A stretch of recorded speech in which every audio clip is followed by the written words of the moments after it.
우리 예수님께서 우리의 삶에 늘 동행하시며 또 기쁨과 슬픔을 함께 나누십니다.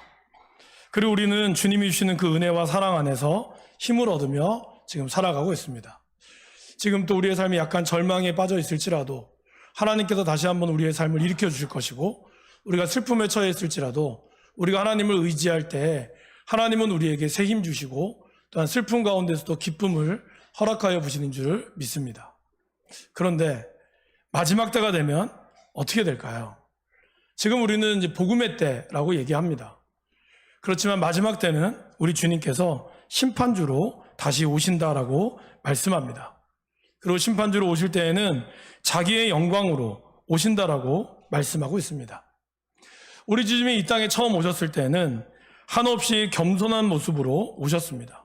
한없이 낮은 자로, 누구보다 천한 자로 오셨지만 마지막 날에는 모든 천사들과 함께 가장 높은 자리에 서실 것을 오늘 말씀하고 계십니다. 그리고 그 앞에는 모든 민족들이 예외 없이 모이게 될 것입니다. 주님이 처음 오셨을 때는 예수님의 뜻에 반하는 사람은 주님의 길을 같이 걷지 않았습니다. 그러나 마지막 때가 되면 주님 앞에 오기 싫어도 어느 누구나 예외 없이 오게 될 것을 우리 주님은 말씀하고 있습니다. 그리고 그때에는 하나님께서는 복받을 자들과 저주받을 자들을 구분하십니다. 복받을 자들은 34절에 있는 말씀처럼 창세로부터 예비되어 있는 하나님의 나라를 상속받을 자들입니다. 여러분, 상속은 누가 받을까요? 상속은 아들이 받습니다. 그러니까 아들이라는 표현은 좀 그렇고요. 자녀들이 받습니다. 그렇죠? 아무리 상속을 받을 수 있는 그런 능력과 실력을 갖추고 있다 할지라도 그 사람이 이 상속을 줄 만한 분과 자녀가 아니라면 이는 상속자가 될 수가 없습니다. 그것은 이 땅에서 여러분들이 많은 능력을 가지고 많은 업적을 남긴다 할지라도 우리가 하나님의 자녀가 되지 않으면 그분의 자녀로서 상속받을 수 없다라는 뜻입니다. 그리고 또한 반대로 저주받을 자들은 왕을 떠나 반대편에 붙은 자들입니다. 바로 마귀와 그 사자들에게로 간 자들은 예비된 영원한 불에 들어가게 될 것을 오늘 41절 말씀에서 이야기하고 있습니다. 한 나라를 통치하는 왕은 분명한 기준이 있습니다. 왕이 통치하는 기준이 있다라는 것이죠. 그리고 그 통치하는 기준에 맞는 자, 그 기준에 합당한 사람은 그 왕의 편에 서게 될 것이지만 그렇지 않은 경우는 적이 되고 말 것입니다. 제가 지난주에 마태복음은 왕의 복음서라는 말씀을 드렸습니다. 그리고 이제 이번 주에 읽게 될 마태복음 마지막과 마가복음은 종의 복음서입니다. 그래서 전혀 다르죠. 그러니까 하나님은 이 땅에 왕으로 오셨지만 동시에 종으로 오셨다라는 뜻입니다. 종으로 오셔서 그분은 철저하게 섬기며 우리를 위하여 이 땅에 섬김을 받으려 함이 아니라 도리어 섬기려 해서 많은 사람을 구원할 대속물로 이 땅에 주님이 오셨습니다. 그러나 동시에 주님은 이제 마지막 날에 섰을 때는 그분의 뜻에 합당하지 않는 자, 그들과 그리고 합당한 자들을 하나님 구분지어 진다라고 말씀하고 있습니다. 저와 여러분들이 살면서 우리의 믿음의 색깔이 흐릿해질 수 있겠지만 그러나 기준을 끝까지 잘 잡아야 합니다. 그래서 마태복음이 이야기하는 왕이신 예수님께서는 왕의 자녀로서 어떠한 삶을 살아가야 할 것인가, 그것을 우리에게 말씀해주고 있습니다. 마태복음 그 5가지로 나눈다고 말씀을 드렸죠. 그래서 5장에서 7장까지 10장과 13장, 18장, 그리고 24장, 25장 이렇게 왕으로서 백성들에게 통치하는 통치 명령이 있었습니다.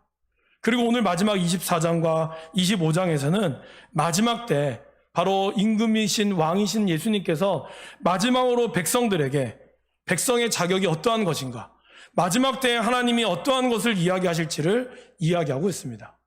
특별히 25장은 3가지 비유를 통해서 말씀하고 계시죠. 하나는 열처녀 비유고 또 하나는 달란트 비유고 그리고 마지막 하나가 오늘 우리가 읽은 바로 양과 염소의 비유입니다. 그럼 여러분, 이 비유의 공통점이 하나가 있어요. 그건 뭘까요? 반드시 심판은 온다라는 것입니다. 미련한 5처녀와 슬기로운 5처녀는 기름을 준비했느냐 기름을 준비하지 않았느냐였습니다.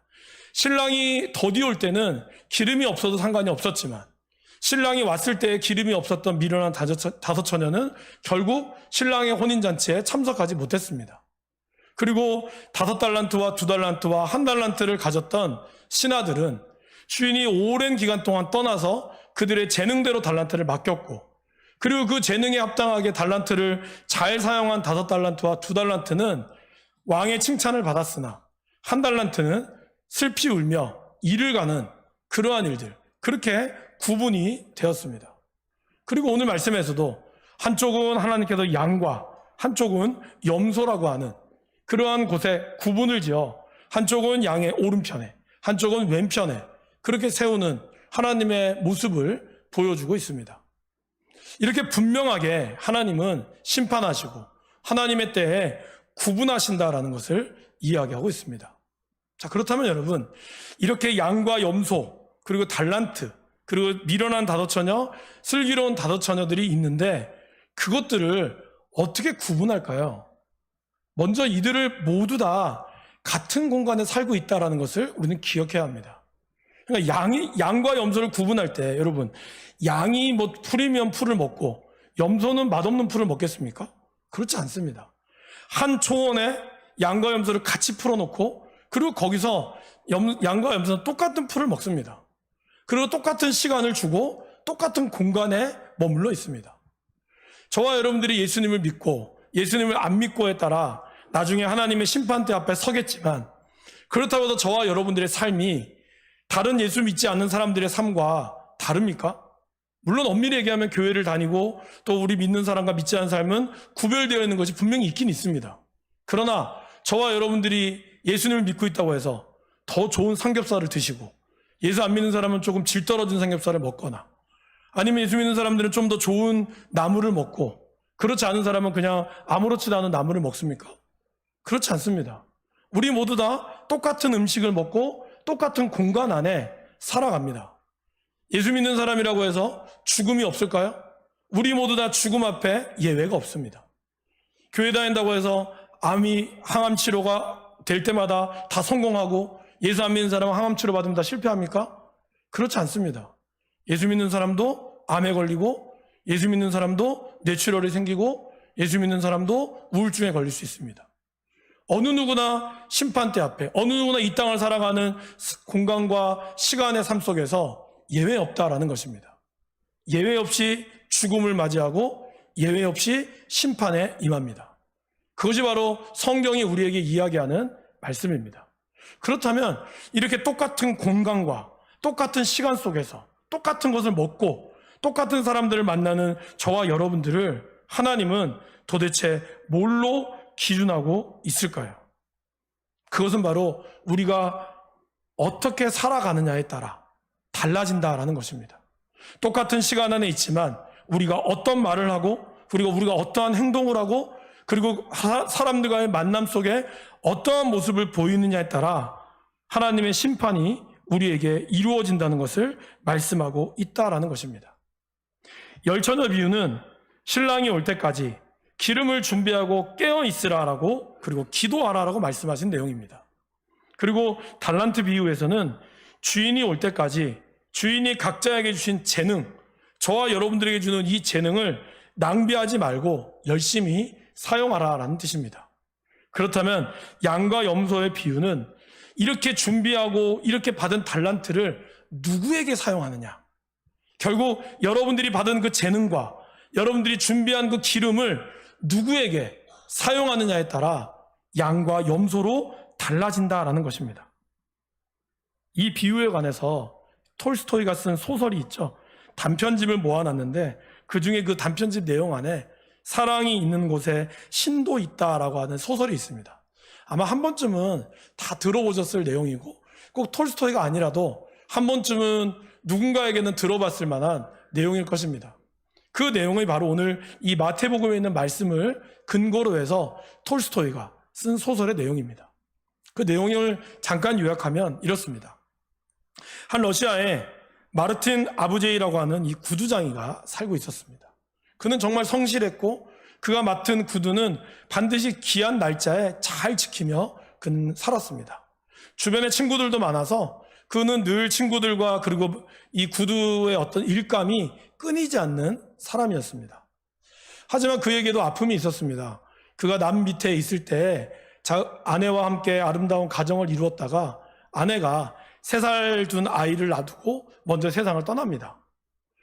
이 아이를 키울 수 있는 능력이 없을 것 같다고 판단한 이 마르틴은 자기 누나에게 이 아이를 맡기려고 하다가 이 3살짜리 아이가 너무 귀엽고 너무 안쓰러워서 내가 힘들지만 내가 키워야겠다 하면서 이 아이를 직접 키웁니다.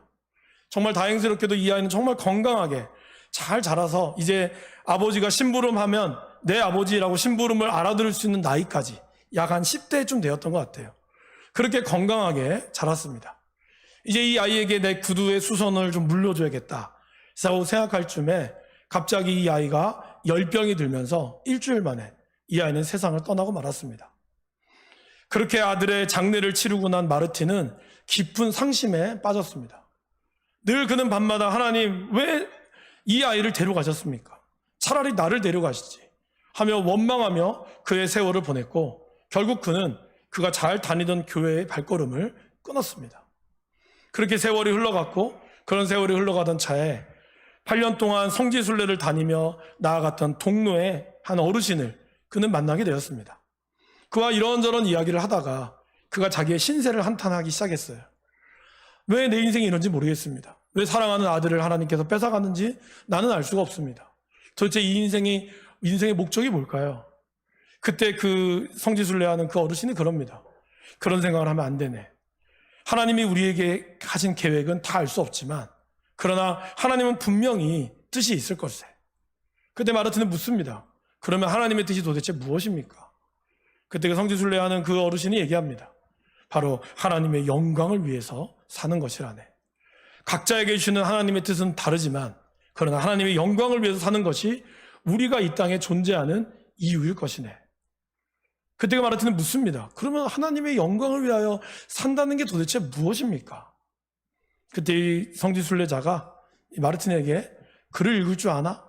아네, 글을 읽을 줄 압니다. 그러면 신약 성경부터 읽어보게. 이 성경에 자네가 어떻게 살아가야 될 것인가를 하나님께서 알려주실 것에. 그러면서 그는 그때부터 성경책을 읽기 시작합니다. 처음에는 그냥 주일날에만 교회 갈 때만 읽어야겠다라고 생각하다가 자꾸 말씀에 이제 빠져들어가기 시작했어요. 그러면서 이제는 틈만 나면 말씀을 읽기 시작했고 그러면서 심지어는 그 촛불이 다 끝날 때까지 그렇게 밤이 새어가며 말씀을 읽기 시작했습니다. 그의 삶이 바뀌기 시작했어요. 예전에는 이제 주말이 되면 이렇게 선술집 같은 데 가서 차도 마시고 보드카도 한 잔 마시면서 그렇게 친구들과 잡담도 하고 때로는 주변 사람들과 함께 시비도 붙으면서 그것이 그들의 주말을 보내는 일상이었는데 그가 말씀이 들어가면서 그의 삶이 바뀌기 시작했습니다. 그러다 어느 날 그가 누가복음 7장 말씀이 그의 눈에 들어왔어요. 7장 말씀의 내용은 그거였습니다. 한 부자 바리새인이 예수님을 초청하는 장면이죠. 예수님이 그 집에 들어왔을 때 죄 많은 한 여인이 예수님의 발 앞에 귀한 향유옥합을 발에다가 붓고 그리고 자기의 머리카락으로 예수님의 발을 닦는 그러한 장면이었습니다. 그것을 지켜본 거기 있는 수많은 사람들이 이 여인을 꾸짖고 호통치죠. 어떻게 죄인인 여자가 이곳에 들어왔느냐. 그때 예수님께서 그 바리새인에게 묻죠. 너는 내가 이 집에 들어올 때 발 씻을 물도 주지 않고 나를 영접하지도 않았지만 그러나 이 여인은 나에게 가장 귀한 것을 그에게 주었다. 그러면서 이 여인의 죄가 사함받았음을 주님은 선포합니다. 이 내용이 이 마르틴의 가슴에 정말 강하게 다가왔어요. 아, 나는 정말 주님을 이렇게 만나고 싶다. 내가 정말 주님을 이렇게 영접하고 싶은데 주님은 언제 나에게 오실까? 그때 뒤에서 누군가 부릅니다. 마르틴. 뒤를 쳐다봤어요. 아무도 없는 거예요. 내가 헛개지 들렸나? 다시 부릅니다. 마르틴.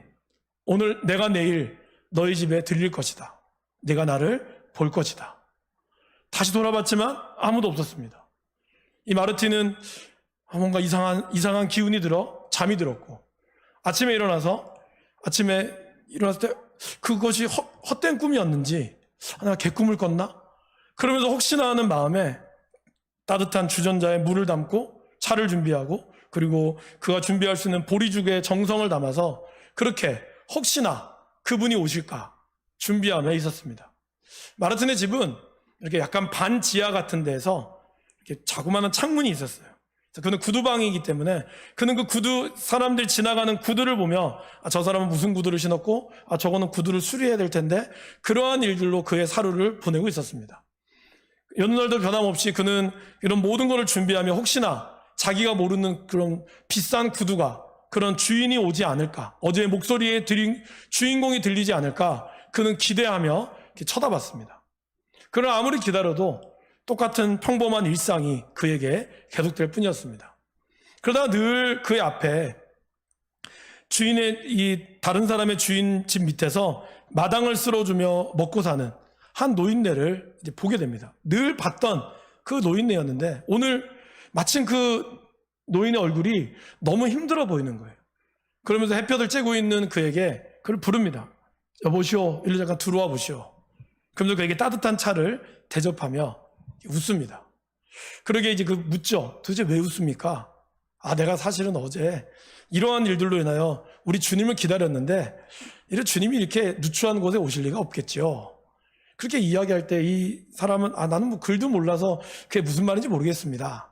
그때 그가 성경의 말씀을 이야기해 줍니다. 우리 주님이 이렇게 가난하고 그리고 우리와 같은 사람을 위하여 오셨다고 했습니다. 당신을 위하여서도 주님의 평안이 올 것입니다. 그때 이 할아버지는 그 이야기를 듣고 참 감격해요. 나 같은 사람을 위하여 오시다니. 그러면서 그는 그 차에 다시 한번 감사의 마음을 전하고 또 청소하러 나갑니다. 그리고 또 점심쯤 돼요. 또 누가 오실라나. 하지만 여전히 오지 않았어요. 그때 길을 가다가 한 여인이 이제 막 갓난아이를 안고 오고 있었어요. 근데 그 여인은 여름 옷을 입고 있었습니다. 러시아의 추운 겨울에 여름 옷을 입고 있는 그 여인을 보며 그 마르틴은 급하게 그 여인을 부릅니다. 그러면서 따뜻한 차를 내오고 그리고 이 아이가 며칠 동안 엄마가 며칠 못해서 젖을 못 먹였다는 얘기를 듣고 준비한 보리죽을 끓여있는 그 죽을 끓여서 그 여인에게 줍니다. 그리고 여인의 이야기를 듣죠. 자기 남편이 군인인데 8개월 전에 다른 데로 발령을 받았다가 소식이 없어서 남의 집 밑에서 일하기로 했다가 날짜를 잘못 알아서 일주일 동안 시간이 비게 된 거예요. 그리고 돈도 다 떨어져서 자기의 유일한 외투인 것을 얼마에 팔고 저당 잡히고 이제 그것마저도 없어서 이제 어디로 가야 하나 그런 상황 가운데 있었다는 것입니다. 그 이야기를 듣고 이 마르틴은 자기 집에 있는 외투 한 벌을 딱 주고 돈을 주면서 이 돈으로 빨리 저당 잡힌 외투를 다시 찾으라고 그렇게 이야기하며 또 먹을 것을 주고 보냅니다. 그렇게 오후의 시간들이 지났지만 여전히 그에게 이야기했던 주인은 오지 않았습니다. 그렇게 하는 차에 한 할머니가 바구니에 이렇게 사과를 이렇게 들고 가는 거예요. 근데 그 뒤에 있던 한 아이가 달려오면서 그 바구니에 있는 사과를 훔친 거죠. 훔치고 도망가는 차에 그 할머니가 그 아이의 멱살을 잡고 후드로 팹니다. 이런 나쁜 놈, 이런 도둑놈은 경찰서 가서 아주 호된 꾸지람을 받아야 된다고. 그 광경을 지켜보던 마르틴이 막 뛰어가요. 뛰어가면서 말립니다. 말리면서 이 아이가 훔쳤지만 한 번만 용서해 주십시오. 주님의 이름으로 용서해 주십시오. 그러면서 이 아이의 사과값을 지불하려고 해요. 할머니가 그러죠. 이런 아이는 버릇이 없어서 이렇게 용서해 주면 안 됩니다. 일주일 내내 맞아서 단단히 버릇을 고쳐야 됩니다. 근데 그 마르틴이 이런 말을 하죠. 죄로 인하여 죽을 수밖에 없는 우리를 위하여 주님은 우리를 이렇게 용서해 주셨는데 이깟 하나 훔친 것 때문에 이 아이가 맞아야 한다면 저와 여러분 우리가 살아남을 수 있겠습니까? 할머니는 아무 말 하지 못하죠. 그러면서 이제 이런저런 이야기를 좀 나누다가 할머니도 이제 자기에게 손자가 7명이 있다는 거예요. 그 중에서 한 손주의 이름을 대며 이 아이가 내가 올 때마다 그렇게 반갑게 맞이한다고. 나는 이 아이를 보면 이게 힘이 나요. 그러면서 이제 자기가 꾸짖었던 아이를 잠깐 보는 거죠. 아이고, 너도 참 고생이다. 그래서 이 아이를 측은하게 바라봅니다. 그리고 다시 할머니는 길을 떠났고 그 무거운 사과를 이 혼났던 아이가 대신 짊어져요. 그러면서 이 둘은 이렇게 이런저런 이야기를 하며 지나가는 것을 마르틴은 흐뭇하게 바라봅니다. 이제 밤이 되었고 저녁이 되어 가게를 파할 쯤에 내가 꾼 꿈은 참 그냥 헛된 꿈이었구나. 이렇게 생각할 때쯤에 갑자기 뒤에서 목소리가 들립니다. 마르틴, 내가 오늘 너에게 찾아왔는데 너 나를 봤니? 주님 언제요? 다 못 봤는데요. 그의 눈앞에 세 가지의 장면이 흩어 지나가요. 처음에 한 할아버지가 빗자루를 쓸다가 그의 집에 와서 차를 맞았을 때, 그리고 나가면서 그 할아버지의 웃는 모습과, 그리고 아이를 안고 있는 어머니와 그 아이의 미소와, 그리고 마지막 할머니와 그 아이의 미소를 그는 동시에 바라보게 되었습니다. 그러면서 그 목소리가 마태복음 25장 40절의 말씀을 들려줍니다. 임금이 대답하여 이르시되 내가 진실로 너희에게 이르노니 너희가 여기 내 형제 중 지극히 작은 자 하나에게 한 것이 곧 내게 한 것이니라.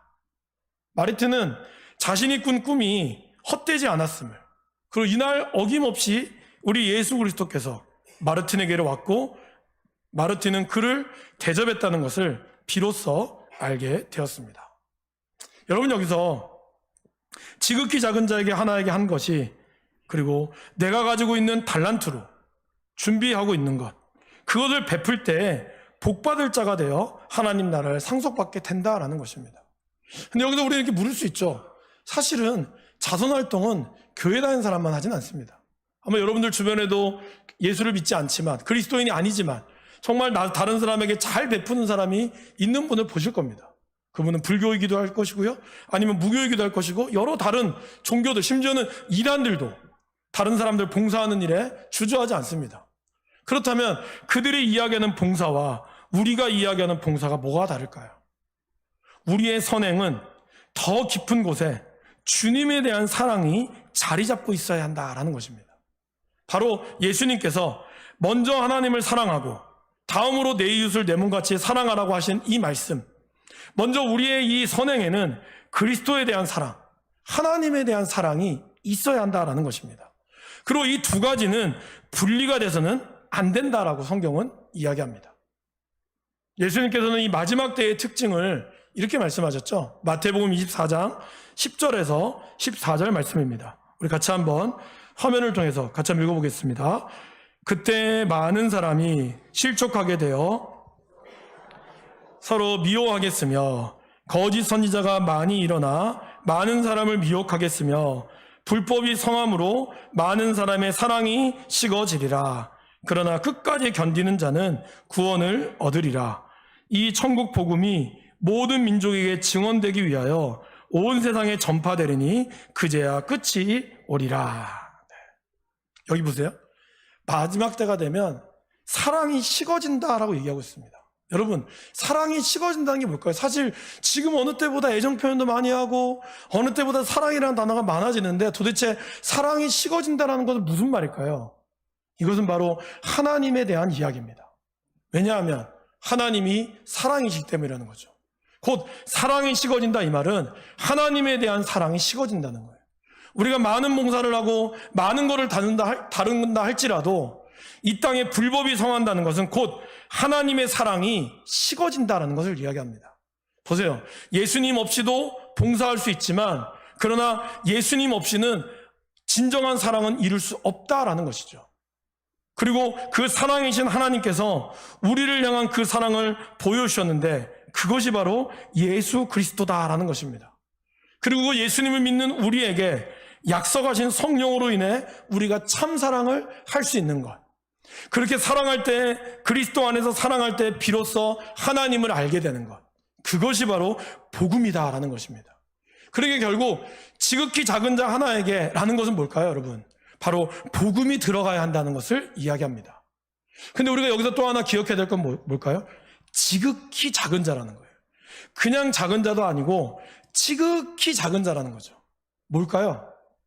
바로 우리가 이 세상이 감당할 수 없는 그것을 이야기합니다. 여러분, 연약하고 힘든 사람들에게 우리가 돈을 주고 힘들고 어려우면 우리가 기부할 수 있습니다. 좀 귀한 일이죠. 불이웃 돕게 할 수 있습니다. 교회 다니지 않아도 잘하는 분들 많습니다. 그러나 그 사랑, 그 작은 사랑, 그것도 너무 중요하지만 지극히 작은 사랑이라는 것은 뭘까요? 이거에 대해서 이동원 목사님이 이 부분에 대한 책에서, 목사님 미국에 계실 때 다른 분의 이야기를 듣고 이제 그 책을 적으셨더라고요. 저도 이제 그 내용을 좀 여러분에게 소개해드리고 싶습니다. 어떤 목사님이 이제 안 아이, 그 성도님의 집에 방문했는데, 거기에 수잔이라고 하는 아이가 있었대요. 그러다 아이가 이제 어리니까, 당연히 뭐 인형을 좋아했겠죠? 그래서 수잔, 인형을 좋아하니? 네, 목사님 전 인형을 너무 좋아해요.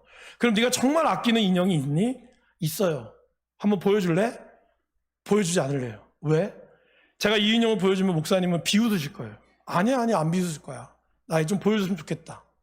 안 비웃을 거 약속하시죠? 그래, 나 안 비웃을 거야. 그런데 이 아이가 목사님의 손을 잡고 방으로 데려갑니다. 그런데 자기가 정말 사랑하는 인형을 보여줘요. 근데 그 인형은 어떤 인형인지 아세요? 눈알이 튀어나오고, 그리고 이 옆에 옆구리가 터져가지고, 누가 봐도 이거는 쓰레기라고 생각할 수 있는 이 인형을 이 아이가 너무 사랑한 인형이라는 거예요. 목사님은 비웃지 않기로 약속했기 때문에 웃진 않았어요. 묻습니다. 수잔, 왜 이 인형을 너는 이렇게 사랑하니? 수잔이 뭐라고 하는지 아십니까? 내가 사랑해주지 않으면 아무도 이 인형을 사랑할 사람이 없기 때문이에요. 여러분, 지극히 작은 자라는 건 뭔지 아세요? 아무도 사랑해줄 수 없을 때 그 사람에게 하나님의 사랑을 알려줄 수 있는 그 사람이 지극히 작은 자라는 거예요. 우린 좀 어렵고 힘든 사람 도와줄 수 있습니다. 그죠? 헌금 사랑의 현장이라든지, 아니면 어려울 때 좀 돈을 주건지, 아니면 그 사람을 위해서 봉사하고, 저희가 1년에 한 두세 번 노숙자 가서 뭐 튀김 튀겨주고 할 수 있어요. 그것도 정말 귀한 거죠. 그런데 지극히 작은 자, 어느 누구도 그거를 모르는 사람, 그런 사람 아십니까? 겉으로는 멀쩡해요. 교회 일도 열심히 해요. 근데 그 안에 깊은 슬픔이 있어요. 아무도 몰라요. 그러나 성령께서 그 마음을 알아서 그 사람에게 전화할 수 있을 때, 집사님 아무 일 없어요? 괜찮아요? 그때 거기에서 그 수화기 너머로 들려오는 울음소리, 아무 말도 하지 않았어요. 그냥 왠지 기도하면서 그 집사님이 생각이 났고, 기도하면서 왠지 그 성도님이 생각이 나서 정말 하나님의 마음으로 기도해서 전화했는데 그 마음에 울음이 터져 나오는 거예요. 그러면서 그동안 숨겨놨던 이야기들을 하는 거죠. 여러분, 눈으로 보이는 그런 작은 자만을 이야기하는 게 아닙니다. 지극히 작은 자는 아무에게도 이야기할 수 없지만 그 안에 깊은 슬픔이 있고, 심지어는 교회를 다녀도, 심지어는 예수를 믿고 열심히 봉사해도 그 안에 아픔이 있는 사람이 있어요. 근데 성령께서 우리가 기도하는 가운데 그 사람을 보게 하시고, 그리고 그 사람 가운데 있는 하나님의 마음을 알게 하시고, 그래서 그 사람과 함께 기뻐하고 그 사람과 함께 즐거워할 때, 그 사람, 아무도 사랑하지 못하지만 그러기에 내가 주님의 마음으로 사랑할 수 있는 그 지극히 작은 자 하나, 그 사람을 우리가 바라볼 수 있다면 하나님은 우리를 기뻐하시고 하나님은 우리 가운데 함께 한다라는 것입니다. 교회는 뭘까요? 교회는 사랑할 수 없는 사람, 사랑을 배우지 못한 사람에게 하나님의 사랑을 알려주는 곳이 되어야 합니다. 우리가 어려워서 도와주는 것뿐만 아니라 그 마음에 깊이 묻어있는 그 마음의 아픔, 그곳에서 우리 주님이 울고 있는 그 아픔 가운데에는, 왜 저는 술 때문에 저런 거야, 저 사람은 도박해서 그래, 저 사람은 사업에 실패해서 저래, 저 사람은 성격이 원래 저래, 그게 아니라 그 안에 그거를 바라보며 울고 있는 하나님을 바라볼 줄 아는 사람, 그것이 바로 지극히 작은 자를 바라보는 우리의 마음이다라는 것입니다. 그것이 바로 불법이 생겨지고 특별히 사랑이 식어지는 이때, 보세요, 끝까지 견디는 자, 모든 민족에게 증언되기 위하여 복음이 전파되었을 때 바로 그 사람이 하나님의 영원한 영생에 들어갈 수 있는 사람이다라고 주님은 우리에게 말씀하고 있다라는 것입니다. 여러분 어떠십니까? 나는 1년에 한 달에 한 번씩 어디 월드비전에 이런 거 잘 봉사합니다. 한 달에 얼마씩 냅니다. 중요합니다. 정말 귀합니다. 그러나 그것으로만이 아니라 그 안에 하나님의 눈물과 그 안에 영혼에 대한 아픔을 우리가 바라볼 수 있어야 한다라는 것입니다. 우리 주님은 우리를 위하여 이 땅에 오셨습니다. 사실 우리 아무것도 아니고, 우리 정말 지극히 작은 자예요. 정말 별 볼 일 없고 주님 나라에 도움이 하나도, 저부터 시작해서 하나도 될 만한 구석이 아무것도 없었어요. 그런데 그러한 나를 위하여 주님은 이 땅에 오셨어요. 지극히 작은 자인 나를 위하여.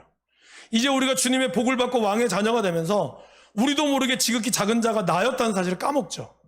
그리고 지극히 작은 자 하나를 바라보며 더럽다고, 저 사람은 원래 성격이 저렇다고, 저 사람은 부모를 잘못 만나서 저렇다고 우리가 이렇게 판단하며 그냥 나아가고 있지 않습니까? 그 안에 또 울고 있는 그 주님의 마음을 우리가 봐야 한다는 것입니다. 사랑하는 여러분, 심판의 때가 분명히 온다라고 주님은 얘기했습니다. 그리고 마지막 때 영벌의 의인들은 영생에 들어간다라고 이야기하고 있습니다. 우리는 바로 하나님의 사랑이신 하나님께서 우리를 향한 예수 그리스도를 보내주시고, 그리고 우리 안에 있는 성령으로 우리가 사랑하지 않으면 사랑을 알 수 없는 이웃들과 그들을 향한 책임을 우리가 온전히 감당해야 한다는 것입니다. 그럴 때 저와 여러분들이 이 땅 가운데서 하나님의 나라를 이루어갈 수 있게 될 줄을 믿습니다. 이 마지막 때 주님이 우리를 부르신 그 부르심에, 그 소망에 응답할 수 있고, 여러분 오늘 이 얘기처럼 여기 보세요. 이 오는 사람들 앞에 언제 헐벗은 사람을 돌봤고 언제 내가 옥에 갇혀 있는 사람을 돌봤는지 몰라요. 자기도 모른다 그랬어요. 어쩌면 저와 여러분들이 그냥 스쳐 지나가는 그 사람 누군지도 몰라요.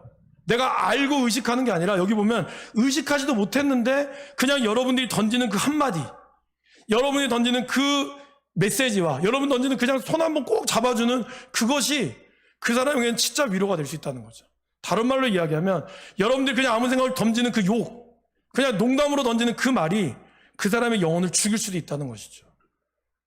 뭔가 의도가 있어서 하는 게 아니라 오늘 주님의 말씀은 우리가 스쳐 지나가는 동일한 공간 속에, 동일한 시간 속에 너무나 평범한 삶 속에서 주님은 우리를 지켜보고 있다는 거예요. 그 말 한마디, 그 행동 하나하나가 우리 주님이 다 지켜보고 그 행동 하나로 그 영혼이 살 수 있고 그 행동 하나로 그냥 할 수 있는 그것으로 나갈 수 있다는 거예요. 몇 천만 원을 도와줘서 우리가 고아원을 도울 수 있고 요양원을 도울 수 있지만 그것도 너무 귀하지만 그렇지 않고 여러분이 가지고 있는 아주 자그마한 것이라 할지라도 그 말할 수 있는 말 한마디, 그 손잡아줄 수 있는 손 한 번의 잡음, 그리고 내가 봉사할 수 있는 그 나의 발걸음, 그리고 그것 하나가 하나님 나라의 영생에 들어가는 축복이라는 것을 우리가 기억할 수 있기를 간절히 축원합니다.